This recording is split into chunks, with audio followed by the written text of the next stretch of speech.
Hey friends, Nathan here, founder of Embodied Excellence, certified high performance coach, and ambassador for your success. This week I want to talk to you about yoga, and more specifically, yoga as the great mirror to this thing that can really be that which reflects to us the state of where we are presently, both in body and in mind. And in my experience, I've been teaching yoga for about 3 to 4 years now, practicing for probably about 9. And here are the three things that I've learned that I believe really build the foundation of a really strong yoga practice and allows us to create that space to be in that reflection and to really be able to understand what we're experiencing on the mat and how that might be showing up or playing out in our lives. So when I say yoga is the great mirror, that's what I mean, is that yoga is this wonderful opportunity for us to have some sacred space where we are on that mat all by ourselves. And we may be feeling the energy of the room, which is awesome. But really, it's about you being on your mat and having that time for yourself, for self-care and self-reflection. It's that time to slow down, to calm the nervous system so that what we're getting from our brain, the messages that we're hearing or the insights that we're garnering are coming from a place of relaxation and not from a place of stress. So when the body is really stressed out, you're going to get different sorts of thoughts and different sorts of answers to your questions than you're going to get when your body is calm and relaxed and in a more energized, oxygenated state. And so here are the three things that I've learned are the key to a strong foundation in your yoga practice. And the first one is stability. So obviously there's lots of different kinds of yoga. So these things, in my opinion, apply to all these different areas. And that first one, stability, is so important. So if you're a beginner, or whether you're a beginner, or whether you're someone who's an advanced practitioner, but if you're advanced, you probably know this already. But stability is so important. Whenever you come into any posture that you're in, is you want to have a strong foundation underneath you. Now, that might mean that you have to modify the particular posture that you're in or trying to do in a way that enables you to stay stable with feet firmly grounded to the floor and you feel strong in your core. Because what happens is, if you don't feel stable in a posture, well, then your breath is going to become erratic. And if your breath becomes erratic, well, then all sorts of other things start falling apart too. So really building that strong foundation. And when we talk about yoga as this mirror, this is a wonderful opportunity for you just to check in with your yoga practice and just check, okay, am I the kind of person, do I really let myself get grounded? Do I really let myself get stable and create that foundation before I sort of shift my focus? Or am I the kind of person who isn't really concerned with stability and maybe I just want it to look right? And so you sacrifice the stability in the pose for that sort of ego effect of looking right or doing the right thing. So very often when we're first starting, so many people, and myself included, I did this. We want to do it right. We want to be like, okay, yeah, I'm working really hard and I'm doing this thing. But that's not the most important thing. The most important thing is that we are stable. We do have a strong foundation that we're building up from a place of sturdiness and steadiness that we know we can count on. We have it to rely on. And so take that opportunity, look at your practice, reflect on your practice. Are you the kind of person that values that? Is stability important to you?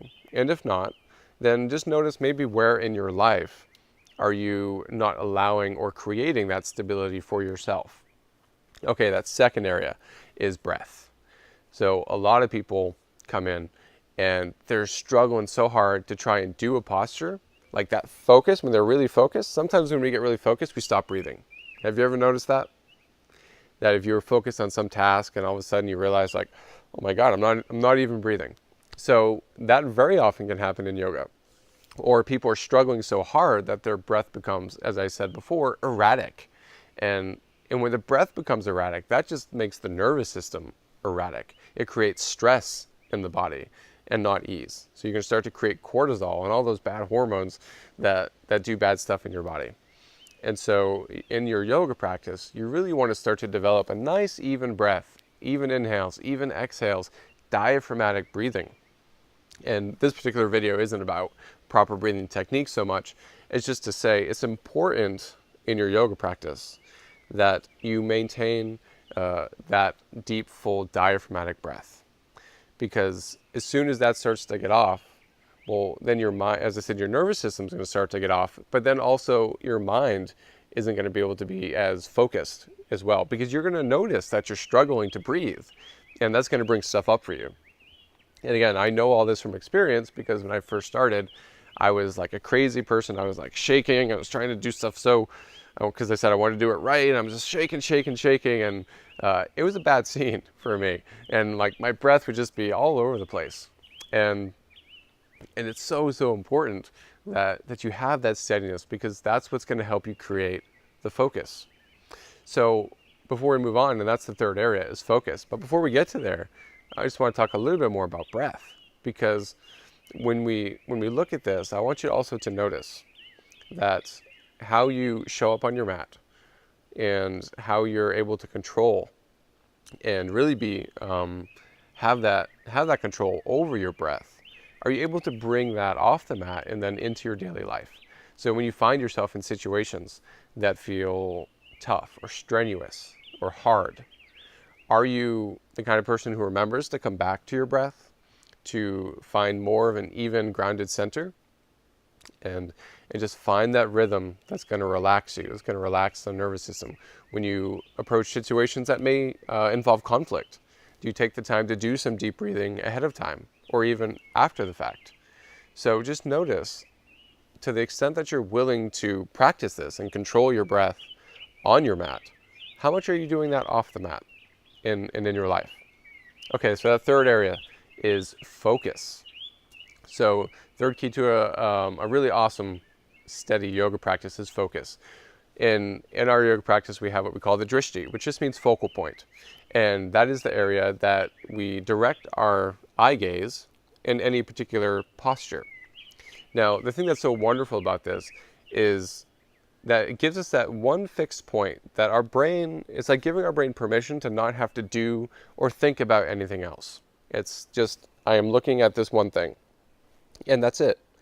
Because what happens is, when we start looking around the room, when we're in a posture, we start looking all around, and as soon as you start seeing other people, you start having thoughts, you start having judgments. And as soon as you have a thought, then you lose awareness. So when you're looking around, all you're doing is you're stealing your awareness away. You're stealing your presence away from the moment. And really, that's what we're trying to do. We're trying to cultivate and create more presence of our body, of our being, and what this beautiful vessel we have is all about and what's going on. So that is the gift of being able to, or practicing, controlling your focus, your drishti. And the more you can do that in your practice, the more focused you're going to be, the more you're going to be tuned into your breath, and the more you're going to be tuned into your body, and the more you're going to feel that stability.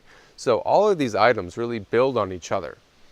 And I want you to notice as well in your yoga practice, so coming back to the great mirror, is if you have a hard time focusing on your yoga mat, how does that translate into your life?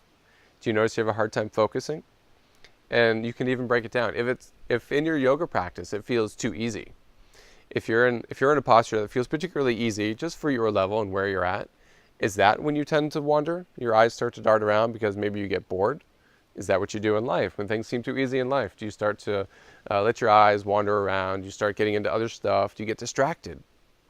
And then also notice in your practice, if it's too hard, where does your eye gaze go? Where does your focus go when things are too hard in your practice?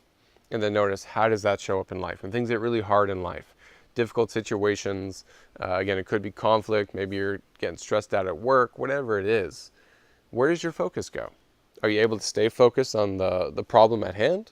Or, again, do you get distracted? Do you go somewhere else into avoidance?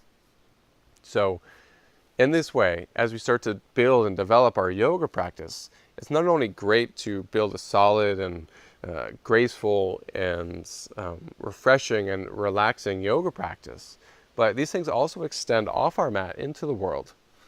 And these are wonderful opportunities for us to build up our skill sets in those areas, to build up our stability, to remember to build that strong foundation, to make sure that we're in control of our breath in our various situations we encounter, to know that we can control our nervous system, and therefore we can control what happens in certain moments. And then the focus. Are you able to control and direct your focus to the extent that you would like? So cultivating concentration. So these are all the gifts of a wonderful yoga practice, both on the mat and off the mat. So flexibility is great. It's wonderful. Being able to twist yourself all up is awesome if you can do it. But really, that's not what we're after in yoga. We're after that peace of mind. We're after that cultivation of concentration and presence. How can we learn to be more present in the moment? And how many things can we be present with at any given time? So those are the three things. I hope next time you step on your mat, you'll consider those three things. Stability, how stable am I?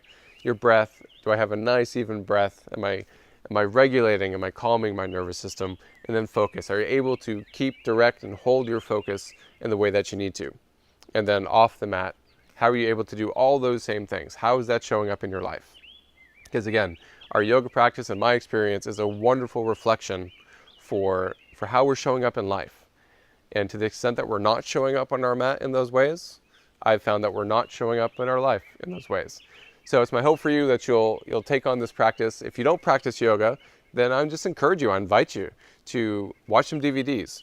Start at home if you feel uncomfortable, or look up a local studio. There's lots of amazing teachers all over the world. So I'm sure there's no reason why you can't find an amazing studio with an amazing teacher and go in there and just start. Just start like anything. If you want to start to get great at it, you just got to start. So that's my invitation. I hope this video has served you. If so, I would love it if you would like or share the video with anyone who could hear this message. Again, thank you all for watching. And until I see you next week, I want you to go out there every single day and be an extraordinary ambassador for humanity.